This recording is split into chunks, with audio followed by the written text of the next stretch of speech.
Hello student, good morning. आज अपन start कर रहे हैं जर्नल के अंदर एक topic other use of material. यानी कि हम क्या कि गुड्स सोल्ड करने के अलावा अगर किसी दूसरे यूज में अगर लेते हैं, माल को बेचने के अलावा अगर अदर यूज अगर आपके लिया जाता है उसको अपन बोलते हैं अदर यूजेज ऑफ मटेरियल। माल को बेचने के अलावा क्या क्या काम में लिया जा सकता है अपन देखते हैं। जैसे कि एक बिजनेसमैन अपने पर्सनल यूज के लिए अगर गुड्स विड्रॉ करता है, goods withdraw for personal use, ठीक है, तो इसको अपन क्या बोलते हैं, ड्राइंग बोलते हैं। Goods withdraw for personal use, तो पर्सनल यूज के लिए अगर गुड्स विड्रॉ करता है तो भी ये आपके क्या हो गया, other use of material. Material का आपके अदर यूज हो गया, ठीक है। अगर मान लो इसके अलावा और गुड्स को क्या यूज में लिया जा सकता है, सेकेंड यूजेज क्या हो सकता है गुड्स का, एक तो घर के काम में ले लिया, दूसरा कभी कभार हम क्या करते हैं कि फॉर एडवर्टाइजमेंट के लिए भी गुड्स यूज में लेते हैं। अब एड के लिए गुड्स यूज कैसे आता है, आपने कभी सुना होगा फ्री सैंपल का नाम। फ्री सैंपल के अंदर एक एड भी हो जाता है और गुड्स यूज में आता है उसके अंदर। जैसे पहले जो चाय बेचने वाले आते थे, ठीक है, जो लोकल ब्रांड की चाय वगैरह होती थी, उसके अंदर वो सबको फ्री के अंदर थोड़ा थोड़ा मटेरियल डिस्ट्रीब्यूट करके जाते थे कि भाई साहब एक बार चाय बना के देखना, घर पे कैसी लगी, अच्छी लगी तो खरीदना, वरना मत खरीदना। तो वो क्या करते हैं कि छोटे छोटे पाउच बनाते हैं उस चाय के, उसके यानी कि छोटे छोटे पैकेट के अंदर वो मटेरियल भरते हैं और सबको एक तरह से फ्री के अंदर डिस्ट्रीब्यूट करके जाते हैं, ठीक है ना। तो वो मटेरियल हमारा किसके काम में आ रहा है, एडवर्टाइजमेंट के काम में आ रहा है। तो ये भी हमारा क्या हो गया, अदर यूज ऑफ मटेरियल हो गया। अगर कभी कभार हम एसेट्स परचेज करने के बदले क्या दे रहे हैं, हम गुड्स दे रहे हैं। कैसे, मान लो कि मेरे बिजनेस जो है वो मार्बल का है, मार्बल का बिजनेसमैन हूं मैं, और मुझे एक कोई सेकेंड हैंड कार खरीदनी है। मैंने किसी पर्सन को कहा कभी मुझे आपकी कार पसंद है, अगले ने रेट वेट बताई कि 1 लाख रुपए में मैं मेरी कार दे दूंगा। मुझे रेट भी पसंद आ गई, मैंने डन कर दिया। जब पेमेंट की बारी आई तो मैंने पेमेंट का अगले को पूछा भी कैश या चेक। अगले ने कहा भाई साहब यार आपके मार्बल का बिजनेस है, बिल्कुल है, मुझे 1 लाख रुपए का आप माल दे दो। तो मैं अगले को कैश नहीं देके क्या दे रहा हूं, गुड्स दे रहा हूं, और बदले में मैं क्या ले रहा हूं, एसेट्स ले रहा हूं। तो एसेट्स खरीदने के बदले में अपन पेमेंट किससे कर रहे हैं, एक तरह से गुड्स से कर रहे हैं। तो ये भी आपके क्या हो गया, अदर यूज ऑफ मटेरियल हो गया। एक वर्ड आता है आपके डोनेशन। डोनेशन कह दो या चैरिटी कह दो, ठीक है। अगर मान लो कि माल मैंने डोनेट कर दिया, कोई मंदिर बन रहा था और वहां पे मैंने बोल दिया भी यहाँ का जो फर्श है उसके लिए मार्बल सप्लाई में कर दूंगा, तो मैंने अपना गुड्स कहाँ पर दे दिया, मंदिर में दे दिया डोनेशन के लिए। तो मैंने मटेरियल काम में ले लिया, किस रूप में ले लिया, डोनेशन के रूप में ले लिया, ठीक है। तो ड्राइंग हो गया, फ्री सैंपल हो गया, एसेट्स परचेज करने के बदले में अपन माल दे सकते हैं, हम अपना माल डोनेट कर सकते हैं, मतलब डोनेशन दे सकते हैं। इसके अलावा फॉर सैलरी के रूप में अपन माल दे सकते हैं। अगर मान लो कि यहाँ पे अपने कोई कपड़े की दुकान है, ठीक है, और यहाँ पे मेरे कोई वर्कर काम कर रहा है, एक सामने दिवाली आ रही है, अगले ने सैलरी केस में लेने के बजाय अगले ने बोल दिया कि भाई साहब मुझे तो यहाँ से कपड़े दे देना, आप मुझे दे देना, मेरे भाइयों को दे देना, मेरी सिस्टर को दे देना। तो अगला जो भी अगले की सैलरी बन रही थी 7-8 हज़ार रुपये, 7-8 हज़ार रुपये की अगला क्या ले गया, कपड़े लेके चला गया। तो मेरा तो गुड्स काम में आ गया, किस चीज के बदले में, सैलरी के रूप में। कहने का मतलब आप कोई एक्सपेंसेस पेड करने के बदले भी आप गुड्स यूज में ले सकते हो, कोई एसेट्स परचेज करने के बदले में भी आप गुड्स यूज में ले सकते हो, आप डोनेशन के रूप में गुड्स यूज में ले सकते हो, आप एडवर्टाइजमेंट ये भी आपके एक्सपेंस हो गया, तो यहाँ पर भी आप फ्री सैंपल के रूप में गुड्स को यूज में ले सकते हो और अपने पर्सनल यूज के लिए विड्रॉ भी कर सकते हो, ठीक है ना। तो ये आपके क्या हो गए, सारे के सारे अदर यूजेज ऑफ मटेरियल, ठीक है ना। अब देखो भाई, अगर आप मटेरियल को यूज में ले रहे हो तो डेफिनेटली आपके जो स्टॉक है, जो गुड्स है, जो मटेरियल है, वो आपके क्या हो रहा है, डिक्रीज हो रहा है। तो यहाँ पे गुड्स को डिक्रीज नहीं करना, अपन को किसको डिक्रीज करना है, परचेज को डिक्रीज करना है। क्यों? अब परचेज को डिक्रीज हम क्यों कर रहे हैं, वापस थोड़ा सा बैक चलते हैं। जब आप गुड्स खरीदते हो, अगर मैं लाइन दूं आपको, तो गुड्स परचेज 10,000 रुपीज, तो आप एंट्री क्या करते हो, आप बोलते हो सर परचेज अकाउंट डेबिट। क्यों भाई, गुड्स अकाउंट डेबिट थोड़ी किया था उस टाइम। जब आप गुड्स परचेज कर रहे हो तो गुड्स स्टॉक बढ़ रहा है ना, तो स्टॉक या गुड्स अकाउंट डेबिट थोड़ी किया था, अपन ने डेबिट क्या किया था, परचेज। तो अब वापस गुड्स कम हो रहा है, तो कम हो रहा है तो स्टॉक या गुड्स को कम थोड़ी करोगे, डिक्रीज उसके अकाउंट को थोड़ी करोगे। किसके अकाउंट को डिक्रीज करोगे, परचेज के अकाउंट को ही करोगे, ठीक है ना। तो अगर हमने मटेरियल को अदर यूज में लिया है, गुड्स हमारा कम हो रहा है, डिक्रीज हो रहा है, तो डिक्रीज हो रहा है तो किसको क्रेडिट करना है, परचेज अकाउंट को क्रेडिट करना है, ठीक है। अब डेबिट किसको करेंगे, वो चीज अपन देखते हैं एक बार।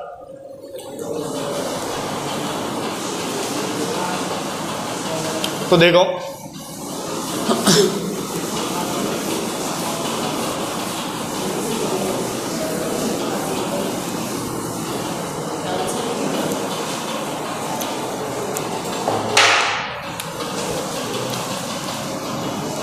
इसकी जर्नल एंट्री हमारी ये होगी, क्या गुड्स अदर यूज कहीं पर भी आया है तो परचेज अकाउंट आपके हमेशा क्या होना है, परचेज अकाउंट क्रेडिट होना है। परचेज अकाउंट आपके क्या होना है, क्रेडिट। जिस चीज में आपने गुड्स लिया उनको डेबिट करेंगे।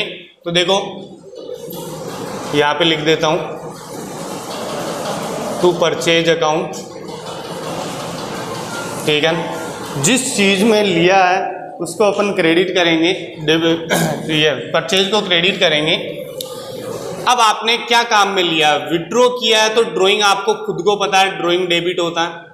ड्राइंग का बैलेंस कौन सा होता है, डेबिट होता है। तो आप एंट्री क्या कर दोगे, drawing account debit to purchase. अगर गुड्स आप पर्सनल यूज में ले रहे हो तो आप एंट्री क्या कर दोगे, drawing account debit to purchase, ठीक है। ड्राइंग का बैलेंस डेबिट होता है, इसलिए ड्राइंग अकाउंट डेबिट कर दिया और टू परचेज। अगर मान लो आप फ्री सैंपल के रूप में गुड्स यूज में ले रहे हो, आप फ्री सैंपल के रूप में गुड्स यूज में ले रहे हो, तो आपको बता दूं फ्री सैंपल जो होता है वो आपके इनडायरेक्ट एक्सपेंस होता है, और इनडायरेक्ट एक्सपेंसेज है तो फ्री सैंपल क्या होगा, डेबिट होगा। तो free sample account debit to purchase. अगर आप डोनेट कर रहे हो, गुड्स डोनेशन में दे रहे हो, तो डोनेशन भी आपके एक्सपेंसेज है, तो डोनेशन अकाउंट भी डेबिट होगा। तो आपकी एंट्री क्या बनेगी, donation account debit to purchase. अगर आप एज ए सैलरी के रूप में गुड्स दे रहे हो तो सैलरी भी आपको पता है इनडायरेक्ट एक्सपेंस है, तो सैलरी अकाउंट भी डेबिट होगा। तो आपकी एंट्री क्या हो जाएगी, salary account debit to purchase. और अगर आप एसेट्स परचेज करने के बदले में गुड्स दे रहे हो, तो एसेट्स आ रही है, तो बिजनेस में अगर कोई भी थिंग आती है तो अपन क्या करते हैं, उसको डेबिट करते हैं। तो क्या हो जाएगा, assets account debit to purchase, ठीक है। कहने का मतलब आपके एंट्री क्या हो जाएगी, जिस चीज में भी गुड्स को यूज में लिया है वो सारे डेबिट होंगे और परचेज अकाउंट आपके क्या होगा, क्रेडिट, ठीक है। तो ड्राइंग अगर किया है तो आपकी एंट्री क्या होगी, drawing account debit to purchase, यानी कि आपने 5 एंट्रियां एक ही जगह सीख ली भाई। अगर आपने गुड्स अगर पर्सनल यूज के लिए विड्रॉ किया तो आपकी एंट्री क्या होनी है, drawing account debit to purchase होनी है। अगर आपने फ्री सैंपल के रूप में गुड्स अगर दे दिया तो आपके एंट्री क्या होनी है, free sample account debit to purchase होनी है। डोनेशन के रूप में गुड्स दे दिया तो डोनेशन या charity account debit to purchase होनी है। सैलरी के रूप में गुड्स अगर आपने दे दिया तो salary account debit to purchase होनी है। और आपने अगर कोई भी एसेट्स खरीदी, फर्नीचर खरीदा और बदले में गुड्स दे दिया, फर्नीचर खरीदा और बदले में अगर आपने गुड्स दे दिया तो आपकी एंट्री क्या होनी है, furniture account debit to purchase. Machine खरीदी और बदले में अगर आपने गुड्स दे दिया तो आपकी एंट्री क्या होनी है, machine account debit to purchase, ठीक है। तो अब देखो इसकी कुछ एक अपन जर्नल एंट्रियां कर लेते हैं।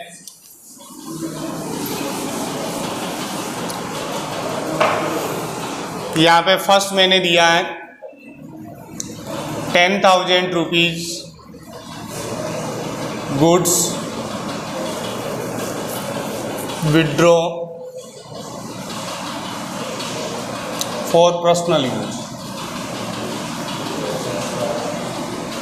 अपने पर्सनल यूज के लिए 10,000 रुपये का गुड्स अपन ने क्या कर लिया भाई, विड्रॉ कर लिया।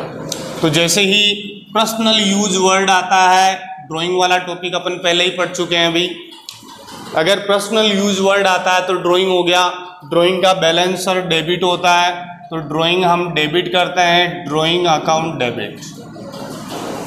बदले में जा क्या रहा है बिजनेस से, कि हमारा गुड्स जा रहा है तो परचेज को क्रेडिट करेंगे टू परचेज। परचेज क्रेडिट क्यों करेंगे भाई, ये तो समझ गए ना आप, क्योंकि जब गुड्स इंक्रीज हुआ था तब आपने परचेज को डेबिट किया था, तो गुड्स अगर डिक्रीज हो रहा है तो वापस परचेज को क्या करोगे, क्रेडिट करोगे।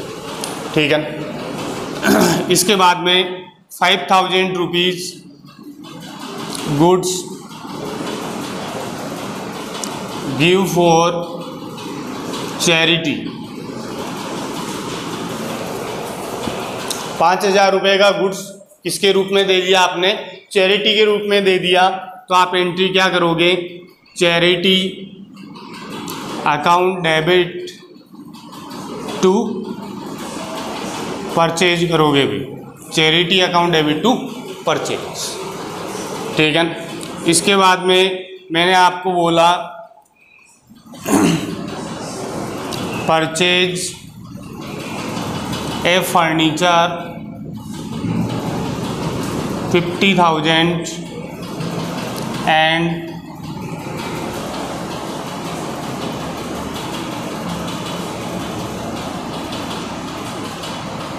Payment made by goods.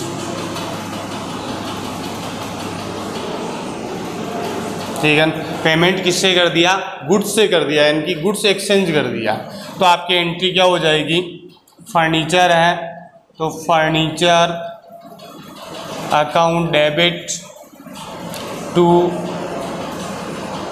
Purchase account, furniture account debit to purchase. कितने रुपए, 50,000 है, ये 50,000। ठीक है। अगर सैलरी के रूप में दिया है तो आप एंट्री क्या कर दोगे, सैलरी अकाउंट डेबिट 10,000 रुपये का गुड्स आपने सैलरी के रूप में दे दिया, तो salary account debit to purchase. ठीक है भाई। तो ये आपके टोटल गुड्स अगर अपन अदर यूज में लेते हैं तो उन सब की एंट्रियां हो गई। यहाँ तक आपके कंप्लीट समझ में आ गया होगा। अब अपन एक लास्ट टॉपिक और ले लेते हैं, ज़्यादा बड़ा नहीं है। एबनॉर्मल लॉस का अपन ने ले ही लिया था, और एक है आपके बैंक ट्रांजैक्शन।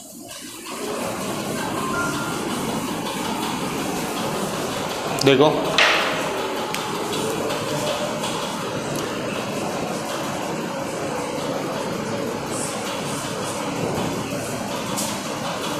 वैसे तो अब जब कैशलेस इंडिया हो रहा है तो मैक्सिमम जो ट्रांजैक्शन है वो बैंक से ही हो रहे हैं। हमारी गवर्नमेंट ने भी बैंकिंग ट्रांजैक्शन को बढ़ाने के लिए बहुत सारे काम किए हैं, जैसे कि बहुत सारे अकाउंट जिन लोगों के ज़िंदगी में कभी अकाउंट ही ओपन नहीं हुए थे उन सब के अकाउंट भी है। आज अगर अपन देखें तो हर घर में एक अकाउंट तो है ही।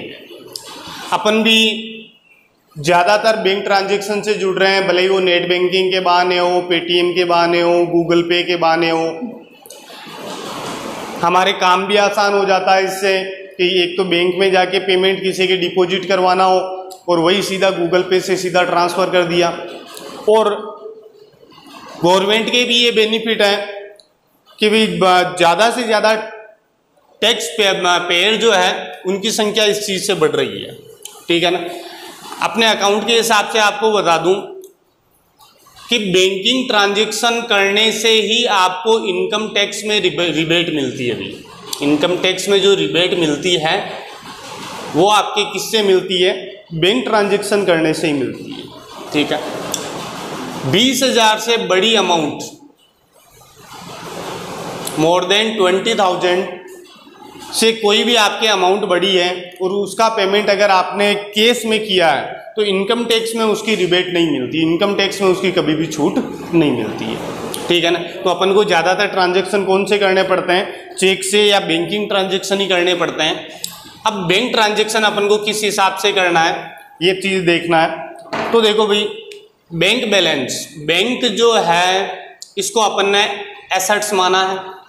आज आपके बैंक में पैसे पड़े हैं, बैंक बैलेंस की बात कर रहा हूँ मैं, पर्टिकुलर बैंक की बात नहीं कर रहा हूँ। अगर अपन अकाउंट के रूप में देखें कि बैंक आपके कौन सा अकाउंट है, तो बैंक बैलेंस के रूप में मैं देखूँ तो बैंक एज ए एसेट्स है, एक वस्तु है। लेकिन अगर बैंक के बारे में देखा जाए तो बैंक एज ए पर्सन है। ठीक है ना। तो ये थोड़ा सा कंफ्यूजन बहुत लोगों के रहता है कि सर बैंक क्या है, बैंक एक पर्सनल अकाउंट है या आपके रियल अकाउंट है। तो बैंक बैलेंस की बात की जाए तो ये एक रियल अकाउंट है, और पर्टिकुलर एक बैंक की बात की जाए तो वो आपके क्या है, एक पर्सनल अकाउंट है। ठीक है ना। बैंक का भी अपने आप में रजिस्ट्रेशन होता है, सेपरेट एंटिटी है बैंक अपने आप में, उसके भी कुछ अधिकार और दायित्व हैं। इसलिए बैंक को पर्सनली बैंक को क्या माना जाता है, एक पर्सन माना जाता है। लेकिन बात अपने बैंक बैलेंस की जाए तो आपके उसको कौन सा अकाउंट मानना है, रियल अकाउंट मानना है अभी। तो रियल अकाउंट अगर इंक्रीज होगा, बढ़ेगा तो डेबिट होगा, और कम होगा तो क्रेडिट होगा। ठीक है। तो देखो, बैंक हमारी एसेट्स है, एसेट्स का बैलेंस डेबिट होता है। दो चीज़ें यहाँ पे समझा रहा हूँ, एक तो मैं केस और एक बैंक। मेरे जेब में अभी 10,000 रुपये पड़े हैं, मेरे बैंक में मेरे 50,000 रुपये पड़े हैं। अब इन 10,000 में से 8,000 रुपये मैं बैंक में डिपॉजिट करवा रहा हूँ। सुनना, मेरे बैंक में बैलेंस कितना पड़ा है, 50,000, और अभी मेरे केस बैलेंस कितना पड़ा है, मेरे पास 10,000 रुपये पड़ा है। इन 10,000 में से 8,000 रुपये मैं किस में डिपॉजिट करवा रहा हूँ, बैंक में। तो बैंक का बैलेंस इंक्रीज हुआ, 58,000 हो गया। लेकिन अब मेरे पास केस में बैलेंस 8,000 कम हो गया, तो मेरे जेब में कितना बचा, 2,000 रुपये बचा। ठीक है। तो देखो क्या हुआ, केस क्या हुआ, केस बैलेंस क्या हुआ, डिक्रीज हुआ। डिक्रीज होगा तो क्या होगा, क्रेडिट। बैंक बैलेंस यहाँ पर क्या हुआ, बैंक बैलेंस जो है यहाँ पर इंक्रीज हुआ, इंक्रीज हुआ तो क्या होगा, डेबिट होगा। ठीक है। जस्ट रिवर्स अगर अपन कर दें कि अगर मैं अब 7,000 रुपये घर पे निकाल के लेके आ जाता हूँ बिजनेस के लिए, बिजनेस में निकाल के लेके आ जाता हूँ, बैंक से मैंने 7,000 रुपये विड्रॉ कर लिए, तो मेरे पास बैलेंस 2,000 था। अब 7,000 रुपये मैंने और विड्रॉ कर लिए बैंक से, तो मेरे पास बैलेंस आपके कितना हो गया, 9,000, और बैंक में बैलेंस 7,000 रुपये कम हो जाएगा, तो बैंक का बैलेंस कितना हो गया, 51,000 हो गया। तो इस कंडीशन के अंदर केस का बैलेंस जो है वो इंक्रीज हो रहा है तो डेबिट होगा, और बैंक का बैलेंस जो है वो डिक्रीज हो रहा है तो क्या होगा, क्रेडिट होगा। ठीक है भाई। अब देखो सिस्टमेटिक चलते हैं थोड़ा सा। बैंकिंग ट्रांजैक्शन के अंदर आपको यही चीज़ें याद रखनी है, केस एंड बैंक बैलेंस, ये दोनों के दोनों ही क्या है अभी, दोनों के दोनों ही सर एसेट्स है, बिल्कुल। अगर ये इंक्रीज होंगे तो वही एसेट्स का फॉर्मूला लगेगा, डेबिट होगा। अगर ये दोनों डिक्रीज होंगे तो क्रेडिट होगा। ठीक है। अगर दोनों में से कुछ भी इंक्रीज होता है तो वो डेबिट होगा, और दोनों में से कुछ भी डिक्रीज हो रहा है तो वो क्या होगा, क्रेडिट होगा। इतनी सी छोटी सी चीज़ को अपन को माइंड में लेके अपने टॉपिक को आगे बढ़ाना है। ठीक है ना। तो ये चीज़ आपके माइंड में रहनी चाहिए कि केस और बैंक बैलेंस दोनों ही क्या होते हैं, केस और बैंक बैलेंस दोनों ही आपके एसेट्स है। एसेट्स का बैलेंस इंक्रीज होता है तो डेबिट होता है, और एसेट्स का बैलेंस डिक्रीज होता है तो क्रेडिट होता है। ठीक है।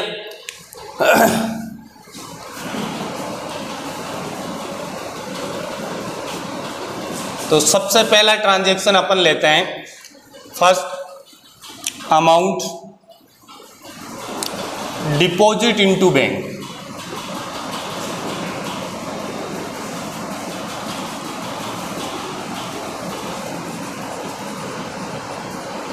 Amount deposit into bank. तो amount deposit into bank, bank में अगर पैसा जमा करवाया है, आप खुद सोचो भी, अभी अभी अपन ने एक एग्जांपल देखा था, आप कोई भी चीज, कोई भी जर्नल एंट्री करो, प्रैक्टिकल अपने माइंड में एक मैपिंग किया करो, ठीक है ना। क्या आप बैंक में डिपॉजिट करवा रहे हो, सोचो आपके पास कैश बैलेंस इतना है, आपका बैंक बैलेंस इतना था, इस कैश बैलेंस में से कुछ मनी आप बैंक में डिपॉजिट करवा दी, तो आपका कैश बैलेंस डिक्रीज हुआ और बैंक बैलेंस आपका इंक्रीज हुआ। तो बैंक क्या है, एसेट्स है, इंक्रीज हो रहा है तो क्या होगा, डेबिट होगा। जितने रुपए से इंक्रीज हुआ उतने रुपए आ जाएंगे, जितने रुपए से कैश बैलेंस डिक्रीज हुआ तो कैश बैलेंस उतना डिक्रीज हुआ तो उतना क्या हो जाएगा, क्रेडिट हो जाएगा। ठीक है, समझ रहे हो।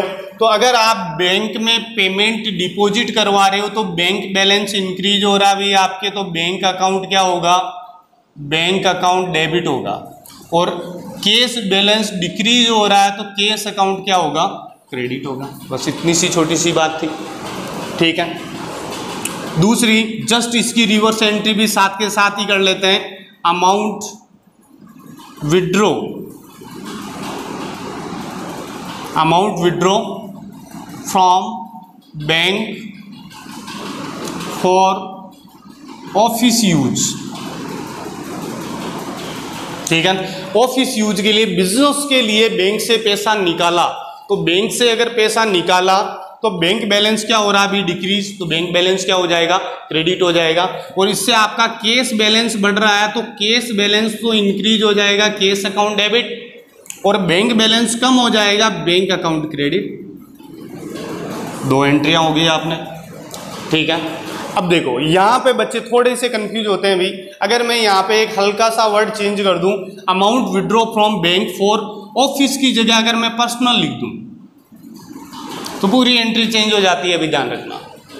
तो पर्सनल यूज के लिए निकाला है तो केस इंक्रीज नहीं करोगे, क्योंकि मैं जो ये केस लिख रहा हूं ये बिजनेस का केस लिख रहा हूं, घर का केस नहीं लिख रहा हूं, ठीक है। तो यहां पर पर्सनल यूज अगर वर्ड आ गया तो एंट्री क्या हो जाएगी, drawing account debit to bank, ठीक है। इस चीज का खास कर ध्यान रखना, इसलिए मैंने यहाँ पे चला के लिखा है फॉर ऑफिस यूज, ठीक है। तो बैंक से अगर पैसे निकालते हैं तो केस अकाउंट डेबिट और to bank.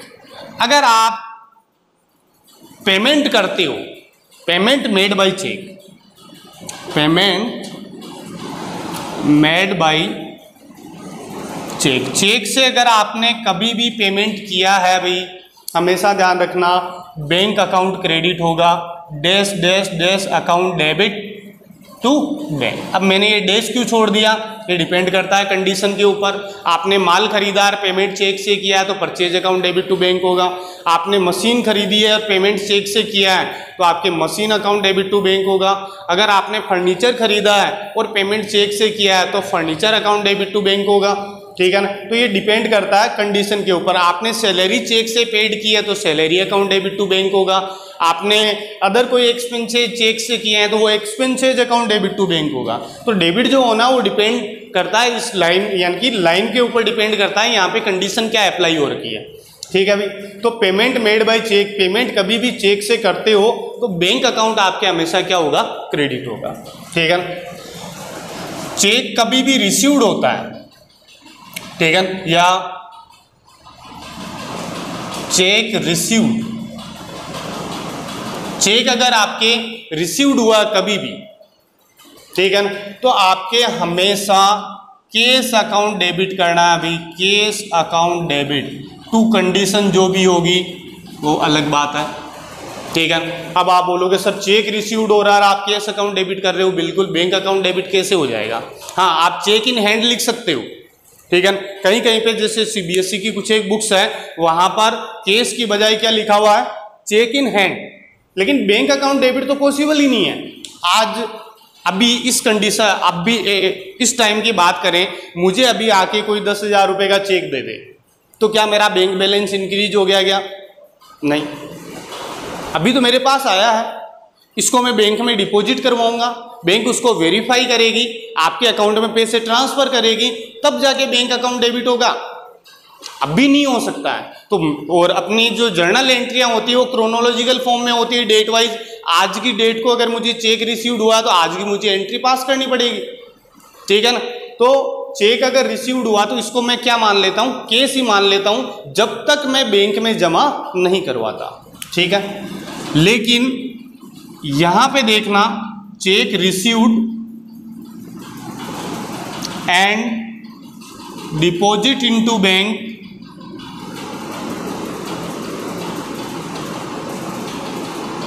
After some day, कुछ दिन बाद में अगर मैंने बैंक में जमा करवाया, देखो चेक मिला हुआ था, आज मुझे चेक मिला तो मैंने इसको क्या मान लिया, केस। अब मैं कल जाके बैंक में जमा करवा रहा हूं तो बैंक अकाउंट इंक्रीज हुआ तो बैंक अकाउंट डेबिट होगा, बैंक अकाउंट डेबिट, और क्या कम हो गया वापस, केस। उस चेक को मैंने क्या मान लिया था, केस मान लिया था।